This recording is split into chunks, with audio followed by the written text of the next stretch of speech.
We had to hang them up every night, and it was like a complete nightmare. But they're beautiful. Who did those? Troy did them. Troy Nixie did them. Mm-hmm. This is what we upgraded to after the minivan. It's had 2 rows of seatings, and then it had this metal cage in the back. And we used to squeeze all of us in there. At the time, there would be usually 7 of us, 5 in the band, and then a tour manager and a merchandise person. And there was quite a lot of laying on each other's shoulders and stuff. Yeah, this was awesome for us, and we used to snuggle up, and sometimes we even slept in the van together. Just once in a while, like once a week at most. we did it for Indie Cred. We had hotels, but we would park outside and we'd be like, "This is for the IC." Exactly. That's the face that Nick would make the most when he was tour managing. We broke him. Us. Yeah. Now he's just acts as our manager. He says he can't handle us on the road. This was at the end of that Canadian tour. We totally made this photo out to be. It was Rob's birthday. It was the last day of the tour, and we made the lamp all up. Like we tried to do like a party picture, because at that point we have I don't know if a lot of people know this, but we have pretty strict rules. There's no drugs in our band, and no smoking in the hotel rooms or on stage or backstage areas or in the vehicles, and no one's allowed to have more than a drink. Tegan also cleans behind. Or 2. Tegan always checks behind everybody's ears as well, make sure there's no dirt or anything. No, but we really let loose this night. We've definitely loosened up a bit, but this was a funny photo because that was the whole point, was we were just trying to act out. I have no idea where this picture This is fits. taken in Nashville, Tennessee. Is it Nashville? So it's completely out of context. Like, this doesn't have anything to do. We were on the Ryan Adams tour. Go ahead, just... Really? Is it from the Ryan Adams tour? This is from the Ryan Adams tour. There's a picture of me as well in front of the carousel. And the 2 of us, when we went walking around, and I got some really good Patsy Cline posters for my grandparents. And we were playing the Ryman Theatre, which used to be the Grand Ole Opry. And this is me with our second tour manager, for If It Was You, Chris Hibbins. He's kind of crouching down there. It's not a fabulous photo of his adorable face, but this was on the Ben Folds tour, and we were opening for Ben Folds in amazing university theaters and college ballrooms and stuff, and it was a great tour. And that's me on stage sound checking. And anyway, this was at the end of the Ben Folds tour. Tegan and I were co-hosting Subterranean on MTV, and that was really exciting. It was our first co-hosting gig on MTV, and just after so many years, at this point, we'd been touring and kind of functioning as a band for about 4 years. So the fact that we were suddenly getting to be on MTV and like co-hosting on MTV, like, I remember that it was really intimidating but really exciting. And I wish I hadn't worn suspenders. This picture is taken in somewhere in Germany, I think. And we had a sort of couple hours off. We were on the Hot Heat tour. This was at the end of the record. Rob had to take 6 weeks off because he was just recovering from a pregnancy. He'd had twins. He physically actually had twins. He was the first male ever, besides Arnold Schwarzenegger. It was pretty cool. So Rob took some time off, which we started a lie. We started a rumor that Sarah and him had a baby, and we did get presents, and I want to apologize to all the people who took it seriously. Obviously, he didn't know our band well enough. But Rob was at home taking care of Timmy, and we took Ian Brown out, and Ian's on the right-hand side there, and he played with Matt Good, to name just one band that he was in. He's great, and him and Chris actually started a band after this tour. But there's Chris and Chris Hibbins, our tour manager. That was an extremely long tour, but it was very fun. We shared a bus with Hot Heat, and they were very nice guys.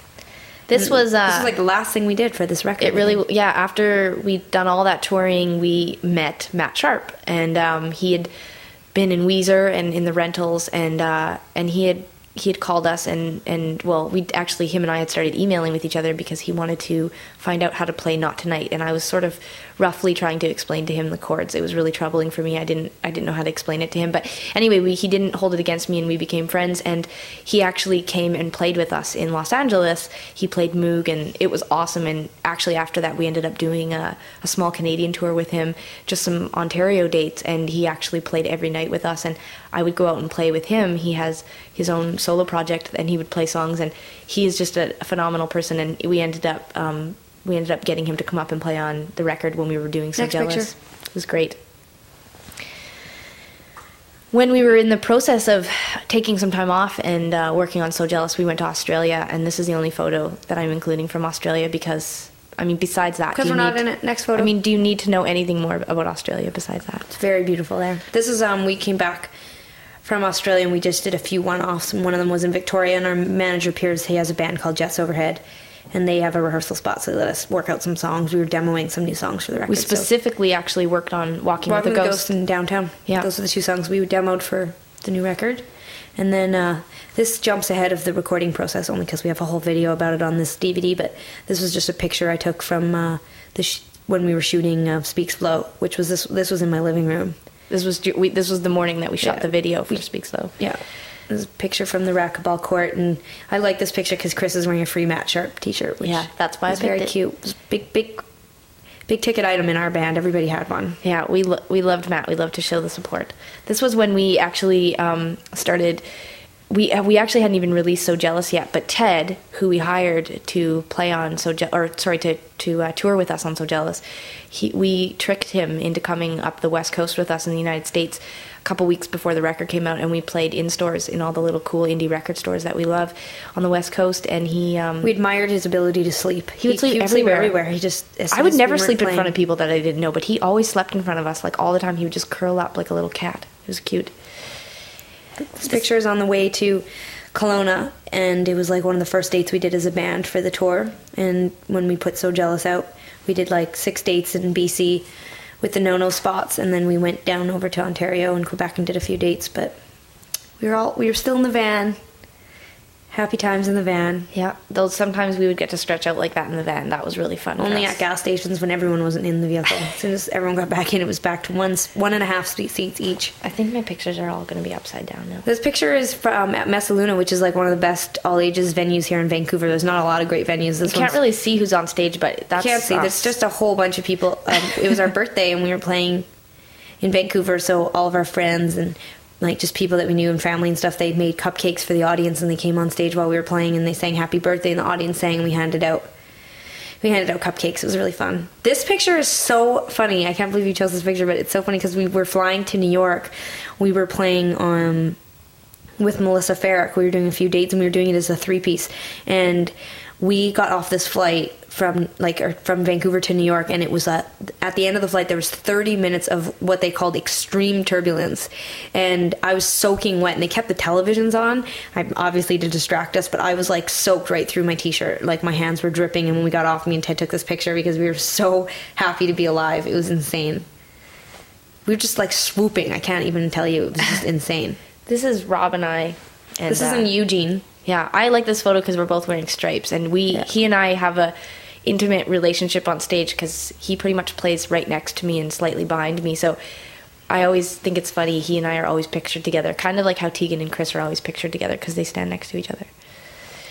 That's good old Tegan and Sarah right there. Whenever people talk about us being hot or saying they love us and that we're beautiful, this is what I think of. I think of my weird hair. And this is a November tour. We upgraded, and we were pulling a trailer, so we each got our own bench. Well, one person had to share, but we rotate, and you all got your own benches. And that's how it was so exciting. Sleep on the road. We had DVDs, so they would put us to sleep. We put the DVDs on, and we'd all fall asleep, just like little babies. So this is waiting in a hotel lobby. This happens every single day. This is an Olympia. We pretty much do this every day. We come in, and then someone checks us in, and we all sit around feeling that's dirty. How it used to be. That's how it used to be. Yeah, now the luxury. This is Craig and Ted. Craig ended up being our tour manager / sound man. He was our Renaissance man, essentially. This was in Joshua Tree Park, and we basically had done about 10 dates, and then we got to about this point in the tour, and everybody started to really... We needed some outdoor time. We needed to get close to nature. We need to get out of the van. We've been driving. Because that's what Tegan was looking like every day, and it was like, okay, we need to... I was definitely feeling moody. This is me in Joshua Tree Park. I think this picture is really nice. It was absolutely amazing. It was so beautiful. We spent a lot of time there, and it was really nice. This is a show that we were doing